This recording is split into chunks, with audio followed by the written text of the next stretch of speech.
People in America especially are adamant that the child's room is his space and he can keep it as messy as they want. And I said, not when you work with me, you can't. Because it's a metaphor. Mm-hmm.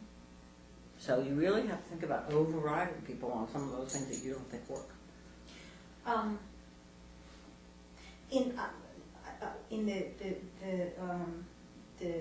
video we were seeing, some things I couldn't help but relate. You know, the man was saying, well, you are raised in a strict household, you know, you like things your way. I all of a sudden could relate. I mean, I keep a very neat house, it's always company ready, I don't like mess, everything in its place, and there's a place for everything, blah, blah, blah. I find that really hard to function in the United States society sometimes, because some people don't even accept company because their house is always in disarray. This is one of the phenomena. But when I grew up, everybody accepted company because they all kept their house neat, and you always went to somebody else's house. Right. Now, what the saddest thing is kids are not invited because they don't know how to behave in somebody else's house, and people don't keep their house a mess, and nobody ever comes in. I have one girlfriend that lives on the beach in East Hampton, and she has never. I've known her for years. She's never let me into her house, and she's quite a famous film producer, but she has never let me into her house.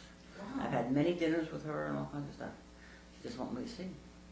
One of the difficulties I had when I moved from Europe to America was the concept that you never go and visit somebody without a telephone call first. I know. Like, we would just go and knock on the the door and say hi, I'm and here. we were welcome, and come on in, we'll make some tea, and we're so happy you're here. Exactly. And here you've committed the ultimate sin of showing up Unannounced. I mean, even unannounced phone calls. When I first called my sister-in-law, she treated me like I was a client. Well, what can I do for you today? Oh, I was just calling to say hi. Yeah. Because we do those things. How are you doing? You're my sister-in-law. And then I'm like, okay, family. Then you stay. There's got to be a reason why. I have to call family. Yeah. You know, I mean, it's... That's very, very sad for the children. It's sad for the adults, but for the children, they don't learn how to interact all the time. Our children do not know how to interact and how to do what I call the politesse of life. You know, how was your day? You know, it's lovely, sunny. You know, all kinds of stuff like that.